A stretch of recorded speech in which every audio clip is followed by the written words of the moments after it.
Hi అండి, అందరు ఎలా ఉన్నారు? మీరు ఎప్పుడైనా రెస్టారెంట్కి వెళ్ళినప్పుడు ఫస్ట్గా తినే ఫుడ్ ఏంటండి? నేను మా అమ్మాయి అయితే బటర్ నాన్ పన్నీర్ కర్రీ చాలా ఇష్టంగా తింటాము. ఎప్పటి నుంచి ఇంట్లో చేయమని అడుగుతుంది, సర్లే అని ఒకసారి ట్రై చేశాను. చూడండి ఎలా వచ్చిందో. ముందుగా దీనికోసం 2 గ్లాస్ మైదా పిండిని తీసుకోవాలి. తర్వాత దాంట్లో 1 స్పూన్ పంచదార, 1 స్పూన్ బేకింగ్ పౌడర్, కొద్దిగా రుచికి తగినంత సాల్ట్, పావు కప్పు పెరుగు యాడ్ చేసుకుని వీడియోలో చూపెట్టినట్టుగా ఆ విధంగా కదుపుతూ ఉండాలి. నీళ్లు యాడ్ చేయకుండా మొత్తం కలిసేలాగా పిండి అంతటిని ఆ విధంగా కలిపిన తర్వాత మనం వాటర్ యాడ్ చేసుకోవాలి. మనం చపాతీ పిండిని గట్టిగా కలిపినట్టుగా కాకుండా కొంచెం లూజ్గా బొబ్బట్లు కలుపుకున్నట్టుగా కలుపుకోవాలి పిండిని. మనం పిండిని 5 నుండి 6 నిమిషాల పాటు ఒత్తుకోవాలి. పిండిని ఎంత బాగా అయితే ఒత్తుకుంటామో ఈ నాన్స్ అనేవి చాలా బాగా వస్తాయి. యాక్చువల్గా నాన్స్ అనేవి తందూరులో చేస్తారు. తందూరు లేకపోయినా అట్ల పెనం మీద కూడా చేసుకోవచ్చు.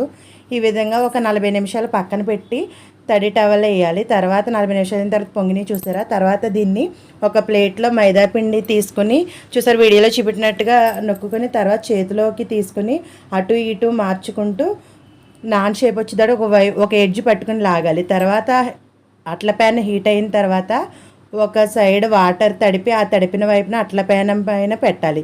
తర్వాత మంటను మనము మీడియం ఫ్లేమ్లో పెట్టుకొని ఒక 2 మినిట్స్ అటు ఇటు కదుపుతూ కాల్చాలి. చూసారా బబుల్స్ వస్తున్నాయి. ఈ విధంగా బబుల్స్ వచ్చిన తర్వాత మనము అట్ల పేనాన్ని టర్న్ చేయాలి. టర్న్ చేసి మంటను హై ఫ్లేమ్లో అడ్జస్ట్ చేసుకుని అటు ఇటు నాన్ని కాల్చుకుంటూ ఉండాలి. చూసారా వీడియోలో చూపెట్టినట్టుగా అటు ఇటు కలుపుకోండి, లేదంటే ఒకే వైపు మాడిపోతుంది. ఈ విధంగా నాన్ అంతా కాలిన తర్వాత మంటను కూడా కొద్దిగా తగ్గించుకోవచ్చు. వాటర్ తడిపిన వలన నాన్ అనేది ఉడదు. చూసారా ఎంత బాగా కాలిందో. చూసారా తందూరి లేకపోయినా మనం ఇంట్లో కూడా చేసుకోవచ్చు. తర్వాత దీనిపైన వేడిగా ఉన్నప్పుడే వెంటనే వెన్నని లేదా బటర్ని మనం చూసారా స్పూన్తో మొత్తం నాన్ పైన స్ప్రెడ్ చేసుకోవాలి.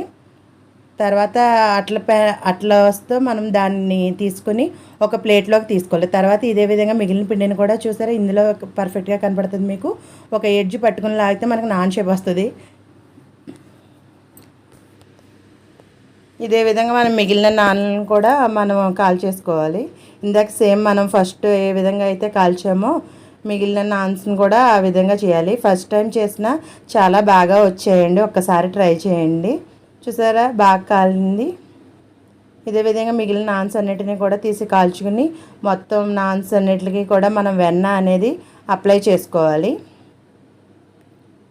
దీనిని మనం కాజు కర్రీతో కానీ పన్నీర్ కాజు కర్రీతో కానీ బటర్ చికెన్తో కానీ తింటే చాలా బాగుంటుంది. నేనైతే ఈరోజు కాజు పన్నీర్ కర్రీ చేశాను, దానితో అయితే టేస్ట్ చాలా బాగుంది. ఒకసారి మీరు కూడా ట్రై చేయండి, చాలా బాగుంటుంది. మీరు రెస్టారెంట్కి వెళ్ళినప్పుడు ఏ ఫుడ్ తింటారో? మేమైతే నాన్ వెజ్ కన్నా నేను మా అమ్మాయి వెజ్ ఎక్కువ ప్రిఫరెన్స్ ఇస్తాము.